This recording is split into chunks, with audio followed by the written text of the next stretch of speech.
welcome to the National D-Day Memorial, at least virtually. We're here in Bedford, Virginia, which is the community that had the highest per capita losses of any community in the United States on D-Day itself.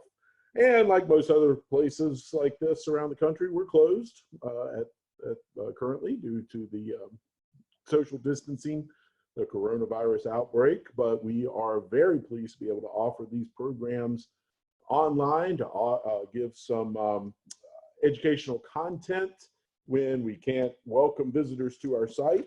And so ask you certainly to join us for the upcoming programs. For student programs that we have coming up on Monday, April 13th, a program on combat medics in World War II. How did you get treatment if you were wounded on the battlefield during World War II? On Monday, April 20th, Maggie will be speaking on life on the home front during World War II. What was it like for the people left behind? And then we also have some lunchbox lectures coming up for high school and older, up to adults, of course, on Thursday, this Thursday, April 9th, Women Spies of World War II with our President, April Chick-Messier. Thursday after that, on the 16th, I'll be speaking on survival in World War II. What did you do if your plane was shot down, if you were separated from unit, if you were escaped from a prisoner of war camp, or just stranded in a desert island in the Pacific? How did you survive? They gave a lot of thought to that during World War II. We'll be speaking on the survival kits and equipment of World War II. And then on April 23rd, I will be speaking on the Scouts go to war. How did the Boy Scouts and Girl Scouts respond to the crisis of World War II? But today we're going to speak about the end of the war. A couple of weeks ago, I gave a talk on the outbreak of World War II, the very beginning. We're going to skip all the stuff in the middle now and go right to the end and speak about how World War II ended. What did it take? Now, if you know anything about the war, you probably already know a little bit about the end of it, that in 1945, the war ended for the most part, and why that was, we'll talk about in a minute. But let me just first give some thought to what does it take to end a war historically, not just World War II, but any war. How do wars end? What does it mean that a war has stopped? Obviously, humankind has fought many wars through history, and they come and go. They begin and they end. What does it take to actually end a war? Well, the easy answer is, of course, one side wins and one side loses, and therefore the war comes to a stop. But very seldom in history does that mean that one side has been completely, absolutely defeated and decimated. Normally, how a war ends in history is through some process of negotiation. One side recognizes that our war effort is probably not going to be successful. There's no point continuing, and that would open up negotiation with the enemy and begin to discuss what would it take for us to get out of this without further loss of life and treasure. Sometimes very costly, sometimes very lenient terms might be given, but usually a war is going to end not through full conquest and absolute defeat, but through some means of negotiation. And if you look back at wars in the 19th century, in the 18th century, and going back to the ancient world even, this is typically what would happen. Interesting thing to think about would be, how did World War I end? World War I was a completely different animal than these previous wars. World War I became so destructive, so absolutely costly, that it became a war of attrition is the term for this. A war of attrition is one that's going to be fought until one side or the other can fight no longer. Their resources are depleted. Their army is not wiped out completely to the last man, certainly, but so weakened that it's no longer an effective fighting force. And this is what World War I became. Even that took some negotiation at the very end. So how about World War II? Well, to understand the end of the war, I want to mention two wartime conferences. Through World War II, the Allied leaders, and the Allies, of course, are the United States, Great Britain, the Soviet Union, and a lot of other smaller states helping along. Canada provides a lot of firepower. France, the Free French who haven't been conquered. In fact, that's who's in this picture, a couple of French leaders with President Roosevelt, Prime Minister Churchill from England. These negotiations, these conferences happened throughout the war as the Allied leaders got together to discuss the process of the war, set their priorities for the coming year usually, and to discuss exactly what we are doing and how we're going to do it. One of the most important for defining the end of World War II came right in the middle of the war, and it was the Casablanca Conference of 1943. Casablanca is a city in North Africa that had recently been liberated by the Allies, taken back from the Germans, and Churchill and Roosevelt, representing Great Britain and the United States, obviously, met with some other leaders, let's say a couple of French leaders in here, de Gaulle and Girard. These men met to discuss the ongoing war, set their priorities, but along the way, they threw out an idea that they quickly jumped on, and although it wasn't really part of the original agenda for the conference, they decided, you know, this is what we're going to do. It set as our priority. And the idea was called unconditional surrender. Oops, sorry about that. Unconditional surrender. Unconditional surrender was an idea thrown out by Churchill and Roosevelt as a way to define what we are trying to do in this war. What is it going to take to end the Second World War? And the idea of unconditional surrender is this: we will only end the war when our enemies, Nazi Germany, fascist Italy, Imperial Japan, when they throw themselves on our mercy and will surrender with no conditions, no terms, no negotiation. So we will not open up negotiations to end this war early. We will fight this to the very end, and only when Nazi Germany, fascist Italy, Imperial Japan are so thoroughly defeated, they're ready to throw themselves on our mercy with no terms whatsoever, then we will accept their surrender. We will not accept a surrender based on some concession, some negotiation. Nazi Germany can't come to us and say, hey, look, we want to get out of this war. We'll give you back France if you let us keep Poland. Japan can't come to us and say, hey, look, we would like to negotiate an end to this war. Let us keep these territories and pay you some reparations, and then you can have back, you know, these territories, and we'll call it even. Unconditional surrender means that we will do none of that. We will merely accept their surrender when they throw no conditions on it whatsoever, no terms, no negotiations. And this, from the Casablanca Conference on, this becomes the definition of victory for the Allies. Why are we fighting this war? We're fighting it to achieve unconditional surrender. This is the only definition of victory we will accept. In other words, Roosevelt and Churchill, and this is communicated to Stalin in the Soviet Union. He's not there at Casablanca, but this becomes the only definition of victory. This is how World War II will end, with unconditional surrender of the Axis, the enemy. Now, this is historically, some people have considered this sort of controversial.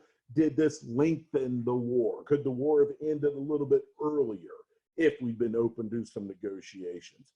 Others would say this merely recognizes the nature of this war and the nature of our enemy, that these were evil regimes that needed to be defeated completely. Unconditional surrender was the logical choice. The historians debate these points, but it is certainly one of the important factors in deciding how this war will end. Another conference that helped to define, this thing is cantankerous, there we go, define the end of the war came nearer to the end of the war in 1945, February of 1945. Churchill, Roosevelt, and Stalin met at Yalta, the Yalta Conference in Soviet territory, to discuss what the world would look like at the end. Now, by this point in 1945, the Allies are clearly winning the war, but they haven't won yet. February 1945, there's still some months to go, and they know this. They don't know if it's going to be a few more months, another year, but they can see that the war is going to end soon and that our side, the Allied side, will be victorious. And so the Yalta Conference was less about shaping the priorities for winning the war as much as deciding what the post-war world will look like. They just discussed things like, how are we going to occupy Germany when they are defeated and accept unconditional surrender? Will the Soviet Union join the war in the Pacific so that we will have their support for the end of the war in the Pacific? All these things are discussed, and this helps to shape the way the war is going to end in a few months, as we'll see in just a bit. Okay, so keep those two conferences in mind, Casablanca and Yalta. Come on. There we go. So let's talk first about the European theater. World War II, if you've studied it all, you know it divides usually in between the European theater and the Pacific theater. European theater where we're fighting Germany and Italy. Pacific theater where we're fighting Japan. Let's start with the European theater. How does the war end there? Back up a few months. And this is a big topic that obviously beyond our capabilities to discuss in depth right now. So I'm just giving you a few highlights, but bear in mind, if you get a book, A History of World War II, or study this more in depth, you'll know there's a lot more to it than the few sentences we could throw together in the time we have together. But I do want to go back to December of 1944 and mention the Battle of the Bulge. That's the snowy scene right here, when the Germans staged a sort of last-ditch counterattack against the Allies, knocked a bulge in our lines in a desperate attempt to try to win the war with this offensive, going on the offense. In other words, attacking rather than just being on defense the entire time. The Battle of the Bulge was very costly for the Allies. The Americans lost about 77,000 casualties there in December 1944. However, it also, in retrospect, we look back on it, we realize this was a mistake on the part of the Germans because they expended the last of their offensive capability. After the Battle of the Bulge, they no longer have any firepower, any manpower, the resources necessary to stage an attack. They're going to go on the defense from this point on. So the Battle of the Bulge was a great defeat for Nazi Germany and helped to shape the way the war was going to end, but it's still not going to end immediately because while we fight the Battle of the Bulge and we're ultimately successful in stopping the German attack, pushing them back, we still have to fight our way into Germany. And why? Again, historically, a lot of wars may have ended at this point because the one side would say, you know, we're just not going to win this. Let's quit now and, you know, save any further loss of life. But one, the Germans are not willing to do that. Adolf Hitler, the head of Nazi Germany, he's not the sort of man who's going to open up negotiations anyway.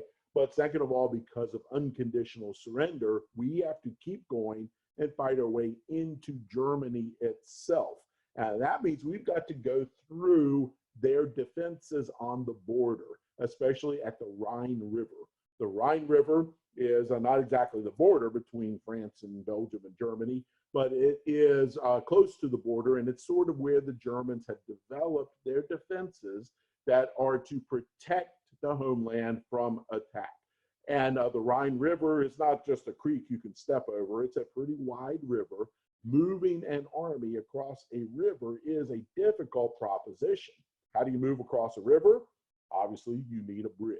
But as the Germans retreat back across the Rhine River, set up their defenses to stop an attack, what are they going to do? They're going to blow up the bridges. They don't want us to seize those bridges and cross, so they're going to destroy the bridges across the Rhine to stop us there. And again, tough job if they're going to actually win the war at this point. They probably can't do this, but they can stop the Allied advance. But there is a mistake. In March of 1945, American soldiers come up on a hillside and they look down and see one of the last bridges across the Rhine at a place called Remagen, Germany, the bridge at Remagen. In March of 45, the American soldiers look down on this and it hasn't been destroyed. In fact, the Germans are trying to destroy it. They have set charges to blow it up. They're getting their last forces across the bridge, and then they're going to destroy it, but they did not set the demolition charges very well. So what actually happened, they blew it up, the bridge went up, and then settled right back down on its supports, damaged, but still useful. And when the American soldiers realized that this bridge was still usable, they quickly seized the bridgehead on the opposite side, and this gave us the crossing across the Rhine River. In other words, we are now able to move past the German defenses. And this was crucial. The bridge itself, remember, it was damaged. So it was pretty quickly replaced by a more sturdy bridge built by the Army Corps of Engineers. But at least for the time that we used this as our path across the Rhine, it was absolutely essential to victory, because now we can move past the German defenses and really begin a race across Germany that goes breakneck speed. We no longer have any defenses that are slowing us down. We can just simply zoom across German territory once we have secured the crossing at the Rhine River at the bridge at Remagen. Now, that's in March of 1945, still a couple months of fighting to go. There we go. So let's look at a map. We're part of a map anyway. Here's the Battle of the Bulge where they fight, and now the Germans no longer. We move to the Rhine, we cross it at Remagen. Meanwhile, the Soviet Union on the other side, they have been fighting the Germans, a very bloody fight. Just millions of Soviets gave their lives in this war, many more than the British and the Americans lost in the war. But the Germans have also been advancing across the Rhine, across Germany, Poland, and into Germany. And so picture this as kind of a giant vice that's squeezing Germany out of existence. The Soviets are advancing. We are racing across Germany because, again, there's no real defenses to stop us at that point. The Soviets have a harder fight as they push their way toward Berlin. But in late April of 1945, the Soviets enter Berlin, where Hitler is in a bunker, basically held up and trying to fight the war. The Allies, meanwhile, are pushing this way. And if you notice this river right here is called the Elbe, or the Elbe River. And when we get to that point at the Elbe, the US and British forces stop. And why? Because the Yalta Conference had stipulated that our occupation zone would be the other side of the Elbe. We are not supposed to cross the Elbe River and push our way. Some people believe we could have beat the Soviets to Berlin, and maybe it would have been better if we had. But the American and British forces, our job given to us at the Yalta Conference was not to cross the Elbe River, but rather to stop there and wait for the Soviets to catch up to us. And it doesn't take long before there are these great scenes of American and British soldiers embracing Russian soldiers as they met at the Elbe River. The Americans are down here in the southern end, ready. In fact, they continue moving down here to the south because they're worried about some German soldiers who may still be there ready to fight. But we stop there and wait for the Soviets to clean out their occupation zone in eastern Germany, including Berlin. And again, takes a few weeks, but it is sort of a foregone conclusion at this point. The Germans are defeated. The last of the forces fighting on. They don't have much resources to continue the fight. And so the Soviets are going to win this. It's just a matter of how long it's going to take. April 30th, 1945, Hitler commits suicide in his bunker and turns authority in Nazi Germany over to the head of his navy, an admiral by the name of Karl Dönitz. And Dönitz now is the de facto leader of Germany, has to decide, do we continue fighting with the few troops we have left, or do we get out of this war? And remember, getting out of the war means only one thing, and that is unconditional surrender. Well, Karl Dönitz, at least to his credit, understood that any further fighting is really just going to waste lives. And so on May 8th, 1945, Germany accepts unconditional surrender. The Soviets tell us May 9th, they use a different date. But for the Western Allies, May 8th, 1945, it's VE Day, Victory in Europe Day. The war in Europe has ended, and Germany has accepted unconditional surrender. Many decisions have to be made now about the occupation, about rebuilding, about what government to put in the place of the Nazi government that's now wiped out. But look at the celebration on the face of these American and British servicemen and civilians as they celebrate the fact that the war in Europe was over. Now, great celebration, certainly, but on the mind of these guys is one thought is that we're going to get a couple of weeks off, but then we're going to the Pacific, because there's still a war being fought on the other side in the Pacific theater. So how does the war end there? Let's talk about the end of the war in the Pacific. And again, kind of go back a little bit in what's going on in the Pacific theater. I don't have the full Pacific map. One thing to keep in mind is often missed by students as they look at a map. They kind of miss the fact that we're looking at an immense area. We're basically looking at almost half of the world right here. And so we look at, they moved from the Philippines to Okinawa. It's only about that far, right? How far could that be? Thousands of miles. This is an immense piece of territory that we're talking about in the Pacific theater. And since 1942, the Allies, especially the Americans, have been going through a process that came to be called island hopping.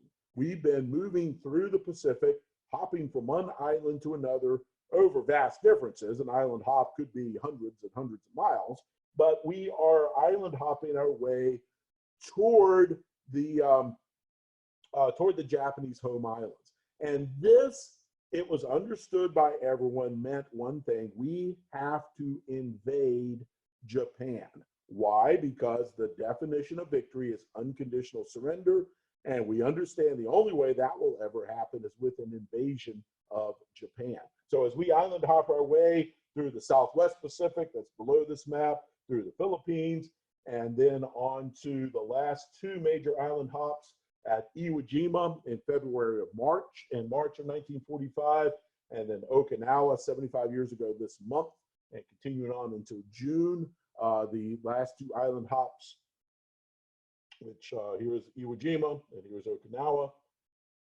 These last two island hops are to be the last steps before we begin what was considered to be the inevitable invasion of Japan. But there's a problem with that. We need to invade Japan because that's the only way to get unconditional surrender, and unconditional surrender is the only definition of victory we will accept. But what is that going to cost? The fighting at Iwo Jima, that's the famous picture of the flag raising at Mount Suribachi on Iwo Jima. The fighting at Okinawa, a much larger island that it took months to clear out. The fighting was so bitter, so difficult. The Japanese fought with such tenacity that we begin to ask ourselves, actually we've been asking ourselves for a couple of years now, what will it be like to invade Japan itself? If they will fight to the last man on islands like Iwo Jima, then how much more difficult will it be to invade Japan itself? Imagine what it's going to be like to invade those home islands.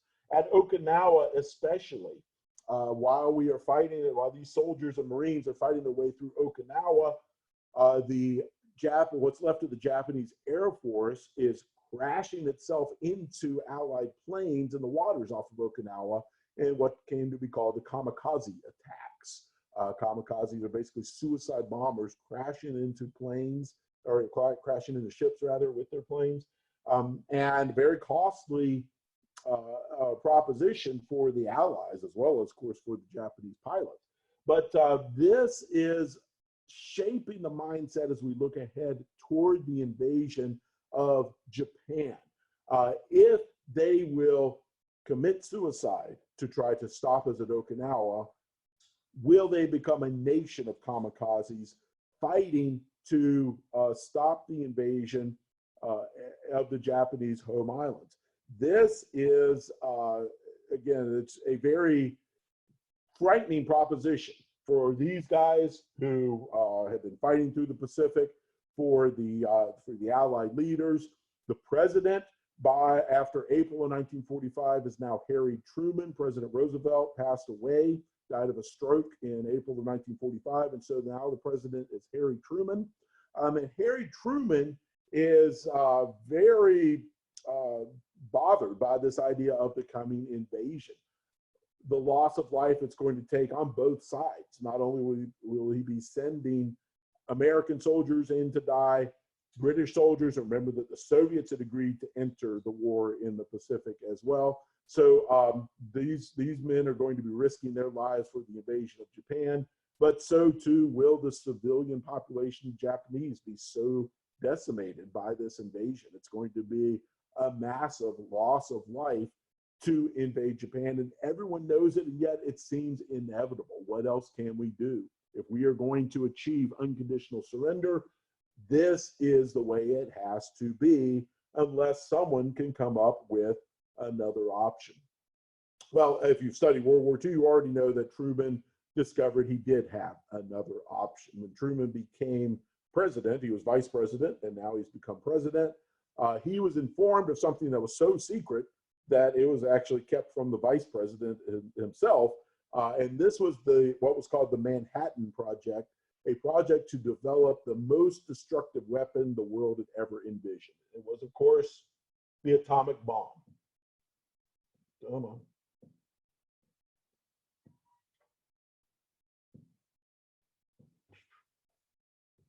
There we go. The atomic bomb, using the power of the atom and new technology to create a bomb that would destroy an entire city.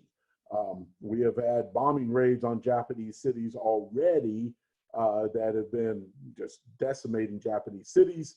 Tokyo is in ruins, for instance, but it's been done with multiple bomb raids. This is one bomb on one plane that can destroy an entire city because of the explosive power of the atom. This was all science fiction stuff just a few years ago, but the Manhattan Project in the United States had taken these idea of physics and developed this bomb, tested it in the summer of 1945, and it actually worked.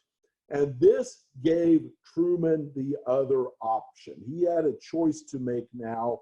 Do I go ahead with the invasion of Japan because we have to do that to get into unconditional surrender?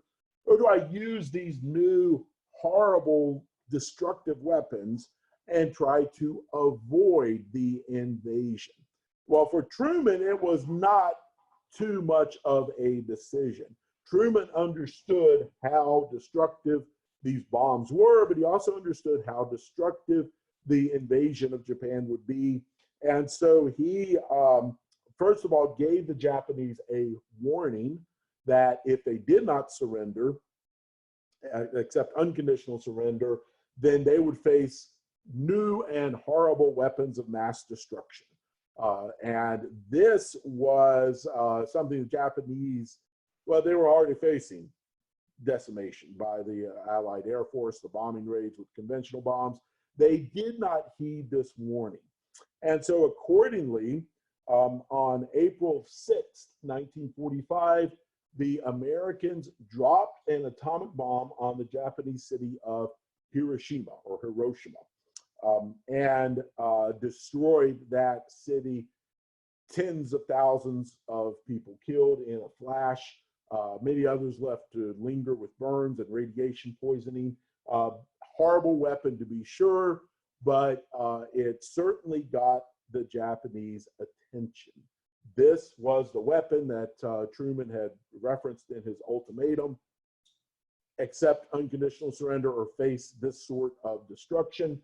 The Japanese even then did not quickly surrender. A debate went into the Japanese government whether we can even surrender at this point. Remember that the Japanese fight to the last man. Surrender is considered to be dishonorable. And so accordingly, 3 days later, August 9th, 1945, a second atomic bomb is dropped on the Japanese city of Nagasaki. Once again, destroying it, killing tens of thousands of people, poisoning many others with radiation, and again, a horrible, horrible blast. But from Truman's point of view, something that's helping to avoid the inevitable invasion of Japan that would cost even more lives than atomic bombs. Now, even at this point, many Japanese soldiers, military leaders wanted to fight on. Even at this point, they were not ready to surrender. The war minister, who was a man by the name of Anami, said this, quote, "The only thing for us to do is to fight doggedly to the end in this holy war for the defense of our divine land. It is our firm belief that though it means chewing grass, eating dirt, and sleeping in the fields, a resolute fight will surely reveal a way out of a desperate situation."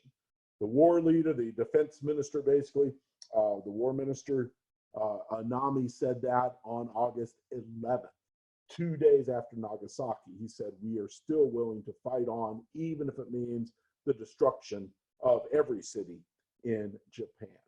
Now, fortunately, there was a wiser voice in the Japanese government, and that was the emperor himself. The Japanese emperor Hirohito, after Nagasaki, intervened and told his military, in essence, we cannot win this war. We need to end it. We need to surrender.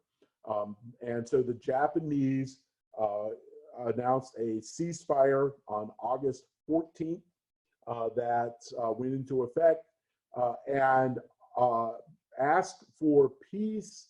They did ask for one condition. Remember, unconditional surrender is our priority and our definition of victory.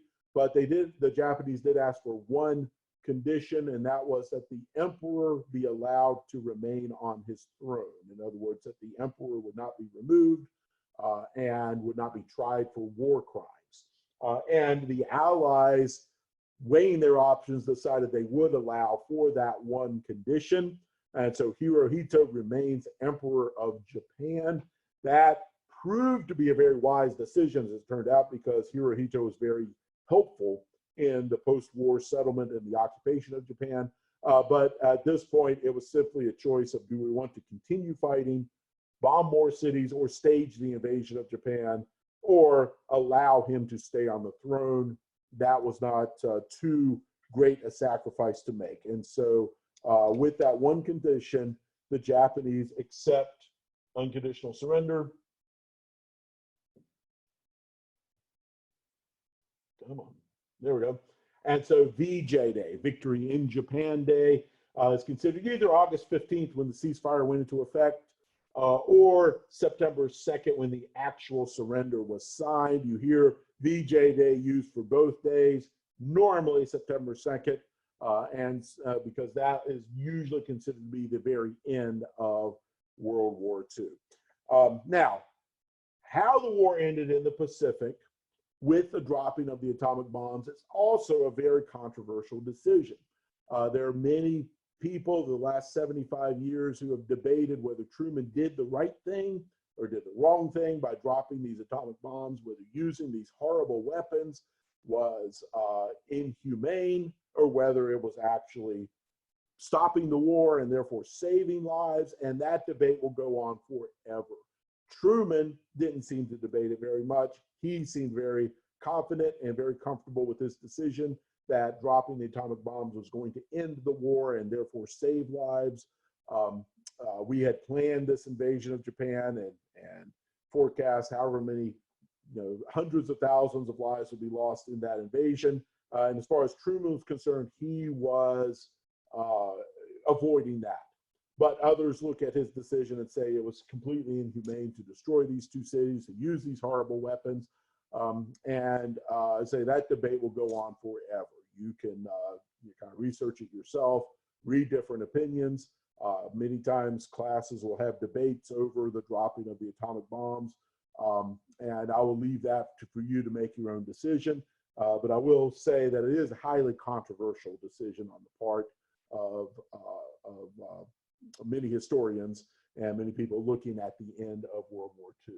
But it did mean one thing, it did mean that the war was over. Or was it? Because World War II was such a big event in human history, stopping it was not as easy as simply dropping the atomic bombs, signing the peace treaty on September 2nd, 1945. The war really continued on. There's still sporadic fighting in some places until word of the surrender comes down. And then almost immediately after World War II itself ends, other conflicts begin. If you ask a resident of Greece about the end of the war, they may say it didn't end until 1947 because they go into immediately some civil war in Greece. If you ask the Chinese had actually been fighting Japan for 4 years before we were and paid many, many lives in their war with Japan. They may say the war didn't end until 1949 because of the civil war that starts. If you ask the Vietnamese, they may, because they go from World War II occupied by Japan into fighting for their independence, into what we call the Vietnamese War in the United States. And so they may say World War II did not end until the 1970s. Immediately following World War II, the alliance of Great Britain and the United States on one side and their close allies in the West, and the Soviet forces on the other side, they begin what's called the Cold War. This ideological fight that's not really a hot war where we're fighting on the battlefield, but where we're fighting with debates and with threats, and in proxy wars in Korea or Vietnam or other places. The Cold War goes until 1989 or 1991. And that means World War II did not bring peace. The end of the war in 1945, what we consider to be the end of the war, certainly did not bring about perfect peace in the world because much conflict still remains. I'll give the last word to a Canadian historian by the name of James Stokesbury, who wrote this about the end of the war and the legacy of the war. Stokesbury said this: World War II certainly created as many problems as it solved. In fact, as most wars do, and may have created more. That does not mean it was not worth fighting, or it need not have been fought. Evil does exist in the world. It undeniably existed in Hitler's world of death camps and extermination groups. The men and women of the free nations who fought World War II could not destroy every evil, but they destroyed the most vicious of their day. It is part of the sadness of the human condition that they could not solve the problems of their children's generation, but it is part of the glory of it that they so resolutely faced their own. And so we'll let that be the last word about World War II. It did not bring perfect peace. It did not solve every problem in the world, but it did ultimately, by defeating Nazi Germany, defeating fascist Italy, ending the threat of Imperial Japan, it did create a better world. And if all the problems weren't solved, it's because perfect conditions, they're not part of the human condition at all. And so many problems will have to be solved after World War II, and we continue to work with those, but at least they had ended the war by 1945, the most destructive war the world had ever seen is now at an end, and we have to go on to solve the problems that result from it. So I'll hold it there, and certainly if you have any questions, you can type them up, and Maggie will let me know what they have. And while we're waiting for anyone to ask any questions along the way, remind you that we have some other upcoming events and online programs. And you can go to our webpage, www.dday.org. dday.org is our webpage, and there will be a list of all of our upcoming programs, as well as other useful resources that you can use for classes or for your own study. Also, if you have any questions that come up afterwards, not just about the end of the war, but about D-Day itself, about the war as a whole, feel free to email them to us. Our email with the Education Department is education@dday.org, DDAY.org. And you can send us any question, and I'll promise you this, I can answer any question you have about World War II. The answer might be, I don't know, but I'll have an answer. So I think we have a question that's come in, Maggie? We do. So the question is, are there any wars going on now? And I'd like to follow up with an additional question is, do you think there's any relevance to World War II as a result of these wars happening? Any relevance, World War II, any relevance to the wars? To the wars going on? Well, yes, the fighting is going on everywhere. Well, not everywhere, obviously, but at all times there is somewhere, military contests. There's much fighting going on. The United States, of course, fought wars in Iraq and Afghanistan recently. We still have forces there in occupation, occasionally faced with combat situations, certainly. And are they a result of World War II? Well, in a sense, yes. You can usually find some connections. What happens after World War II is the world has so much changed that the situation has to be restabilized. Empires that begin to fall apart, like the British Empire that controlled so much of the world's surface, well, now they no longer have the power to remain a big empire covering, spanning the globe. And so as these empires begin to fall apart, decolonization, as these nations begin to fight for their independence and create their situation, these things help to start. In the aftermath of Nazi Germany's persecution of the Jewish people in Europe, for instance, that helps to give an impetus to the creation of Israel. And you don't have to look very far in the headlines these days to know there's still a lot of controversy and conflict over the existence of Israel in the Middle East versus some of their neighbors. And those conflicts still go on. And so, yes, we are still living in a world created by World War II and still dealing with the aftermath in many ways. Well, again, if you have any questions that come up, feel free to send them to us or email. Do we have another one? Just pop up. Oh, okay. So was there a third option other than the dropping of the atom bomb in the invasion of Japan? That is a very good question. Was there a third option that Truman may have considered?